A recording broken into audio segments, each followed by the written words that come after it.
नमस्कार दोस्तों, अगर आप भी 2023 में केदारनाथ धाम की यात्रा करने की सोच रहे हैं तो आज हम आपको बताने वाले हैं केदारनाथ मंदिर तक पहुंचने की कंप्लीट डिटेल्स, जैसे कि आप यहां कैसे पहुंच सकते हैं, कहां रुकें और क्या खाएं।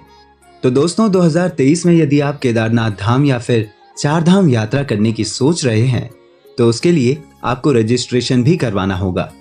पूरी जानकारी प्राप्त करने के लिए इस वीडियो को अंत तक जरूर देखें। सबसे पहले बात कर लेते हैं रजिस्ट्रेशन की।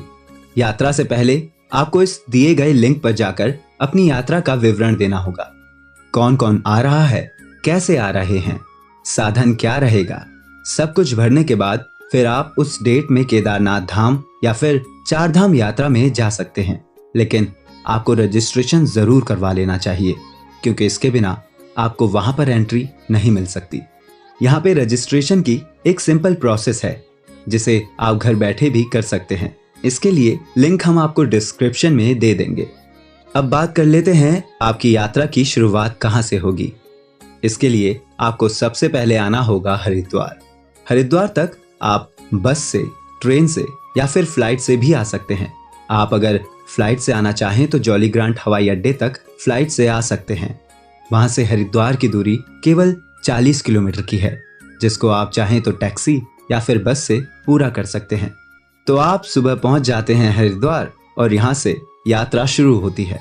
वैसे ये यात्रा आप चाहें तो ऋषिकेश या फिर देहरादून से भी कर सकते हैं, मगर ज्यादातर श्रद्धालु हरिद्वार में स्नान करने के बाद ही अपनी यात्रा को शुरू करते हैं। तो सबसे पहले आपको हरिद्वार बस स्टैंड से बैठना है सोनप्रयाग की बस में, और ये बस आपको सुबह के समय ही मिलेगी।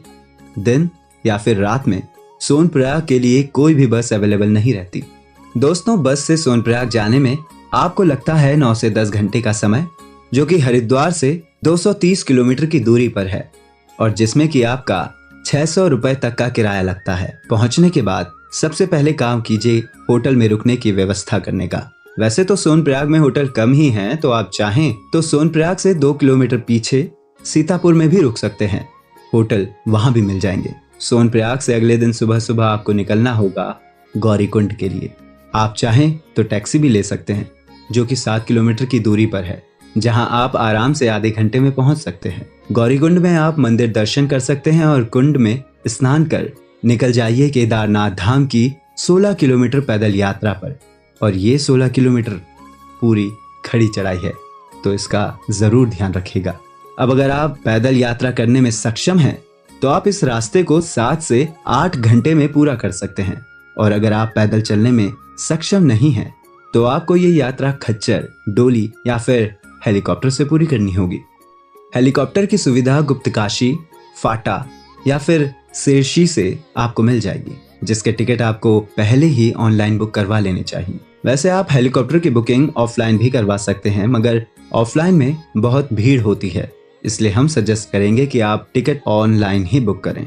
और अगर हेलीकॉप्टर के टिकट की बात की जाए तो 4000 से 6000 रुपए का राउंड ट्रिप लगता है, और अगर आप खच्चर में जाना चाहते हैं तो इसका किराया बैठता है 5000 से 6000 रुपए एक साइड का।